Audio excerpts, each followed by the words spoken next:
começar aqui com autenticação e autorização, certo? Muita gente confunde, às vezes até fica um pouco mais difícil de identificar, mas autenticação e autorização são duas coisas diferentes.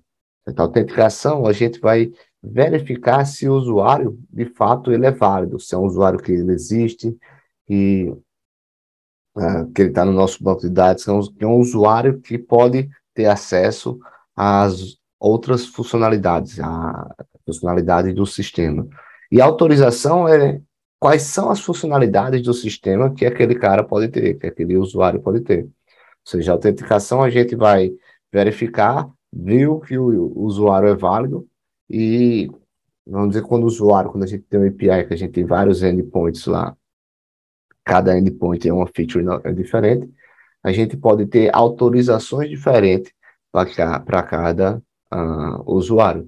E essas autorizações, ela pode estar baseada em cima das roles, que são nosso grupo ao qual o nosso usuário pertence, que vai dar determinada permissão a ele ou não. Ou seja, a autenticação vai apenas validar se o usuário existe, que pode ser feito de várias formas, certo? A gente pode fazer uma autorização local, uma autenticação local, comparando com o nosso banco de dados. A gente pode fazer uma autenticação com o GitHub, com o Facebook, com o Google, como a gente sabe, clica lá no botãozinho, ele conecta o Facebook, lá o Google, fez a autenticação, que aquele usuário é um usuário válido para você, e ele retornou um ID específico do perfil dele, do profile dele, que é o profile dele do Google, ou seja, o Google fez a questão de autenticar e verificar se aquele usuário realmente ele é válido ou não. Internamente, quando a gente usa uma aplicação de terceira parte, um third party login dessa forma, a gente salva a referência do que foi retornado aqui no nosso banco e associa futuramente, ou não, se não precisar, com o nosso usuário específico no nosso banco de dados. Já a autorização, ela vai verificar a permissão de acordo com a rota ou com a feature, certo?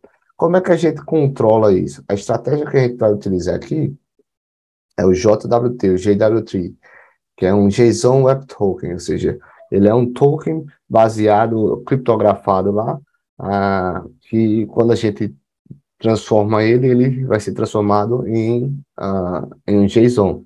Esse JSON dele vai ser composto por três partes, que vai ser o header, vai ter a especificação falando sobre a criptografia dele, vai ter o body e vai ter a parte do segredo, onde é que a gente diz como é que ele vai ser criptografado ou não. Mas o JWT é uma forma bastante aceita hoje em dia, é muito utilizada e bastante segura de a gente transmitir informações utilizando esse JSON, né? Ou seja, a gente vai fazer uma autenticação, essa autenticação gera um JWT, como eu vou explicar mais na frente, e a gente fica utilizando esse JWT para todos os nossos requests, jogando ele dentro do header, dentro do header authorization, né? A gente vai ver também o conceito de Access Token e Refresh Token, e por que é interessante a gente trabalhar com esses dois tipos de token, junto quando a gente sai com o JWT. Lembrando sempre, pessoal, que todos os slides eu boto um linkzinho especificando um pouco da documentação do que a gente vai encontrar aqui, desses tópicos que a gente vai falando, certo? Então, como eu estava falando, o JWT, ele é um token, é um padrão, é um standard que a gente utiliza na parte de segurança, certo? Onde ele vai ser dividido, ele vai ser utilizado na comunicação do cliente com o servidor. Como é que a gente faz essa comunicação? Adicionando esse token dentro do nosso request. Lá no header, a gente vai ter um header de authorization, que a gente vai ter o token que tem todas as informações de usuário, se ele está válido ou não, e de informações adicionais, que são os claims, que nós vamos ver ali na frente, de uma forma que ela não é facilmente visível, ou seja, a gente teria que descriptografar ela para poder entender o que é que possui naquele token. Mas dentro do nosso servidor, nós conseguimos pegar aquele token, ver se ele é válido e ver as informações que a gente tem ali para ser utilizado. A gente pode botar um user ID e ver se o token é válido, e sempre quando for válido a gente pega o user ID daquele token. O padrão do JWT ele consiste em três partes, certo? Onde a gente vai ter o header, o payload e o signature.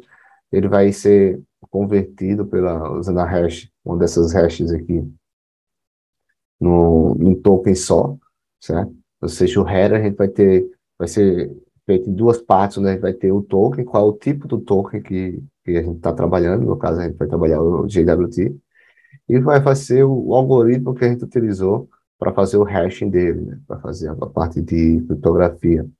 O payload vai ser, os nossos clientes vão ser todas as informações que a gente quer deixar do usuário.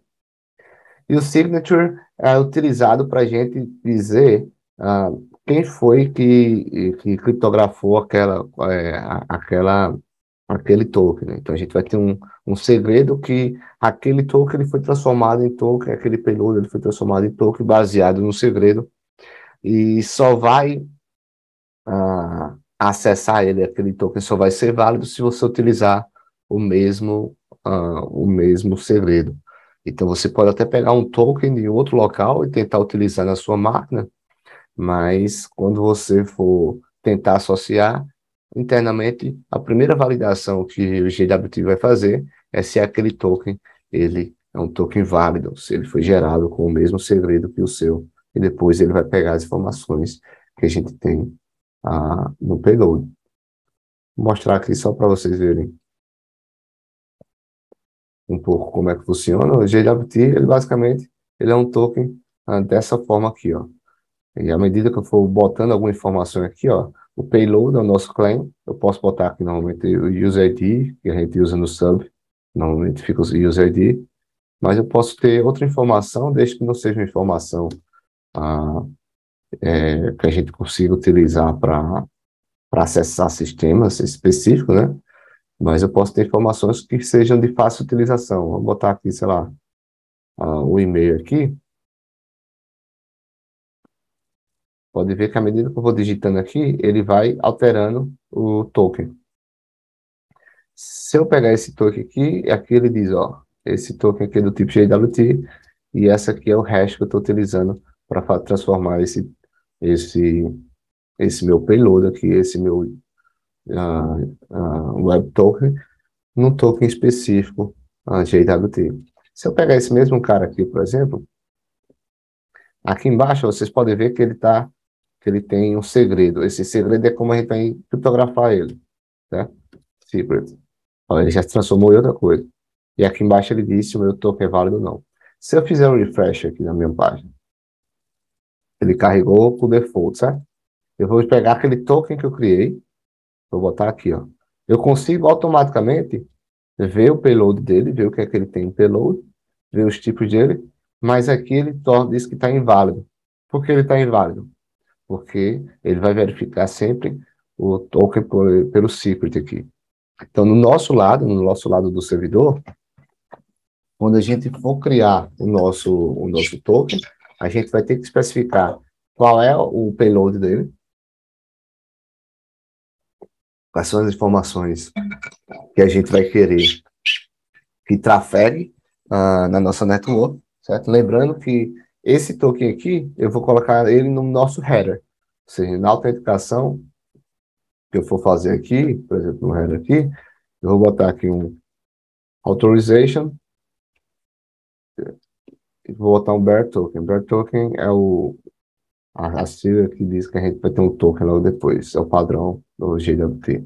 Então, quando eu faço isso aqui, no nosso lado do servidor, a gente vai remover, vai tirar verificar esse header do nosso request, vai pegar esse token aqui, e esse token, o nosso sistema vai fazer a verificação, se ele é válido ou não, se ele está expirado, se ele não está expirado.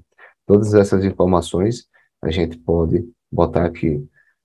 Esse EAT aqui é tipo no tempo que ele está válido ainda, então, em times. Então é isso que a gente vai ficar utilizando para nossa autenticação, certo? Como é que vai funcionar? Vamos lá. Como é que vai funcionar essa questão da autenticação do JWT? Pronto, como é que funciona o flow da gente? O flow da gente, que o flow da autenticação e autorização da gente, ele vai funcionar basicamente dessa forma. Nós vamos ter aqui o browser, certo? Vai ser o nosso cliente. O cliente ele vai fazer uma tentativa de autenticação, vai fazer um login, passando o seu usuário e o password. No nosso servidor, a gente vai verificar se aquele usuário e o password são válidos. Se for, a gente vai criar um JWT com um segredo específico e vai retornar esse token que a gente viu aqui. Ou seja, a gente vai criar o token e vai retornar ele do lado do nosso cliente. Do lado do browser, do lado do cliente lá, eu vou salvar aquele token em algum local, seja no cookie, seja no secret, no local storage, seja onde for, eu tenho que salvar esse token. Por quê? Porque ele vai ter que ser reutilizado em todas as transações que a gente vai fazer, né? Então, a gente vai criar aqui um token que vai ser válido, a gente define o horário, o quanto tempo ele é válido também, vamos dizer que vai ser válido por 1 hora. Esse token eu vou utilizar em todos os requests que eu vou enviando, os próximos requests, dentro do meu authorization, eu vou enviar esse mesmo token que vai ficar continuando sendo válido durante 1 hora. Então, por exemplo, aqui, eu cheguei, fiz o login, eu vou fazer agora tentar acessar um endpoint que retorna, por exemplo, a lista de usuários para mim. Esse lista de usuários vai receber o meu JWT, ele vai verificar quais são, se aquele token é válido ou não, depois vai verificar as permissões e vai retornar o not authorized, se eu não tiver permissão, ou o dado que eu defini na minha rota, certo? Então, esse é o processo básico da autenticação por username e password. Tem outros tipos de autenticação, o Auth0, 2.0, que a gente vai ver depois, mas esse é o processo mais simples de autenticação que a gente vai utilizar, né?